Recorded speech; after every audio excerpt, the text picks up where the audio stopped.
It was early morning.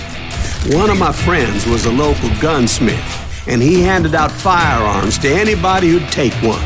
You see, the Daltons got it in their heads to rob 2 banks at the same time. 2 banks on the same damn street. The story was Bob Dalton's girl was always writing him about how he had no ambition.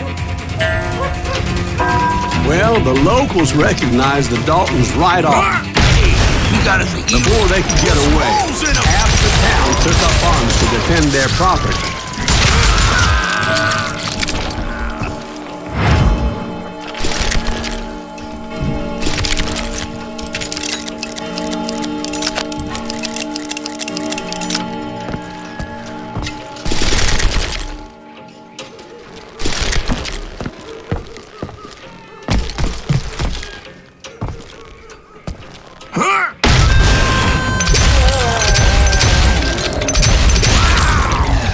The brothers paid dearly for their stupidity, but everybody knows they had it coming. There's more to it than that. I read all about that day, so I know for a fact that it went down very differently. First of all, it was high noon. A posse of U.S. deputy marshals were on the rooftop across the street. Get ready, boys. They're gonna make a move. The lawmen had been tracking the Daltons for months. Now they finally had them dead to rights. Among them was a bounty hunter feared by many a lawbreaker. This man had no intention of letting the Daltons slip away. The marshals tried to get the Daltons to surrender. They'll give up eventually. You gotta wait till something pitches out.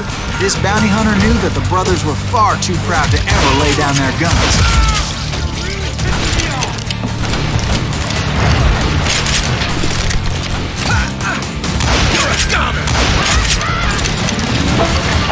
He went in there alone to confront those criminals. One of the marshals shouted, "Where are you going? Are you crazy?" Hey, where do you think you're going, dumbass? That rifle's mine. He saw a way to get around to the back of the bank.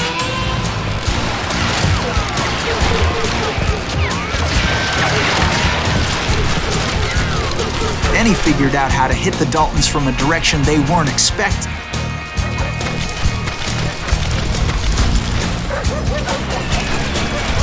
From above. Fortunately, a water tower was right there.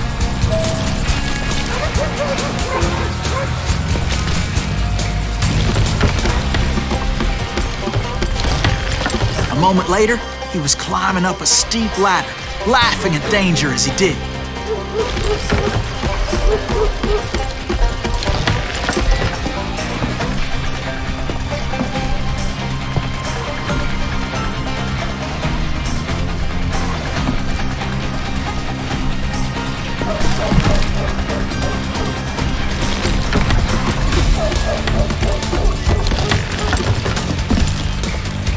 It was brave men like him who risked their lives to tame this wild country.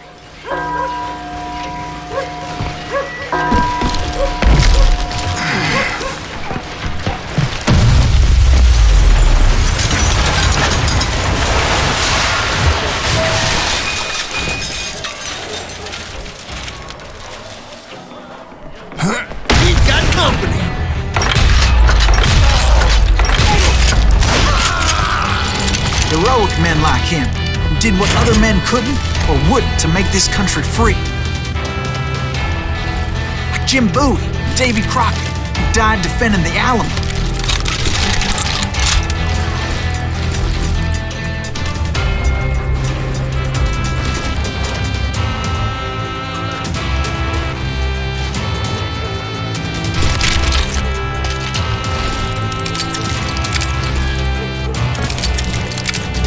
Is that Silas Green?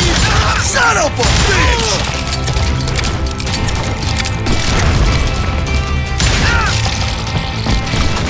Come out, you yellow bastard!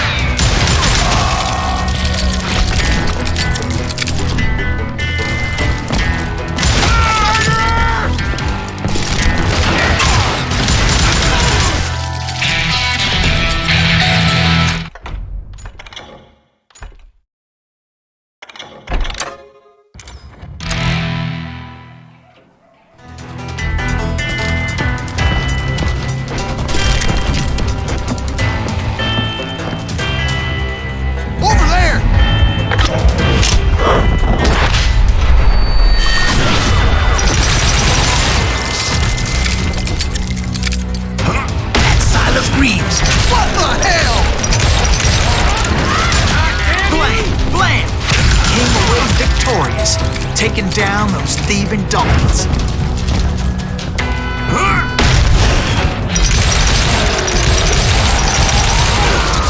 His name was Silas Greaves, and when the dust finally settled, he was the last man standing.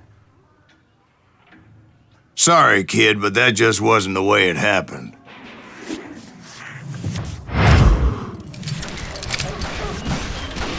It was early evening, not high noon.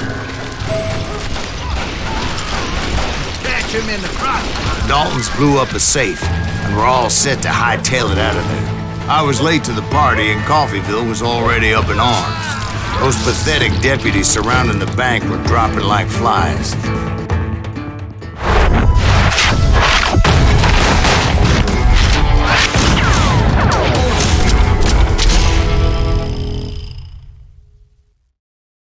I'd been tracking those jokers for months, waiting for them to do something reckless.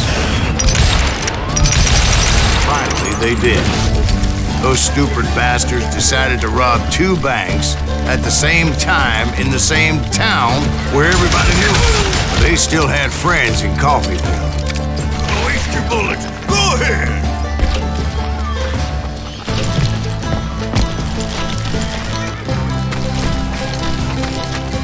In for the kill. Hey, we got us a hero. Put some holes in him. And those friends came after me like a pack of wild dogs, tooth and nail. They were coming at me from all directions. There he is.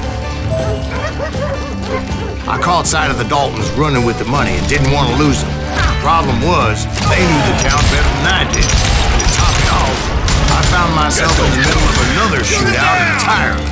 Did the Daltons hole up in somebody's house? We gotta get No, out of it here. was the Smiths, I believe. They were cousins of the Daltons. And they were shooting at the Browns, who were shooting at the Daltons. Which wasn't any surprise, because those 2 families have been feuding forever. And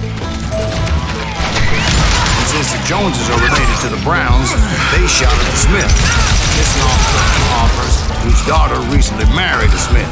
Well, bullets were flying every which way as all the old feuds in Kansas caught fire all at once. There was a hell of a lot of pissed off people in Coffeyville that day. But that's just the way life is sometimes. Shit happens. You can't get me.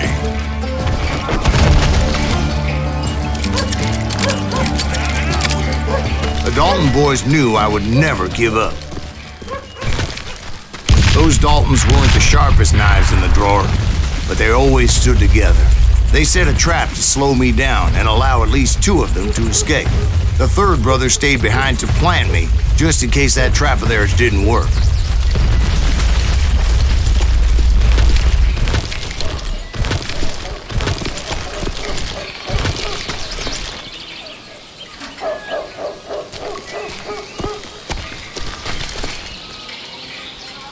It was Emmett, the youngest, and he decided to stand his ground and face me down. I ain't afraid of you, Silas Greaves. This is where it ends for you. He was determined to protect his brothers. And I understood how he felt. Taking me on all by his lonesome wasn't exactly a recipe for a long life.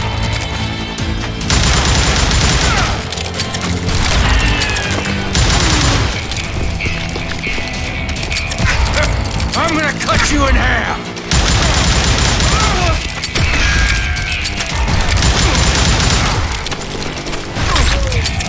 Gonna send you to the bone orchard.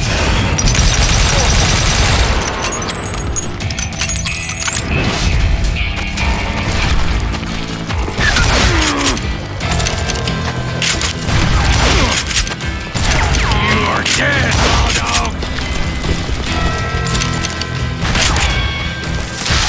That all you got? But Emmett Dalton survived the robbery in Coffeyville. He's the only Dalton who did. They say he was shot 23 times. Well, Dwight, who do you think put all those damn holes in him?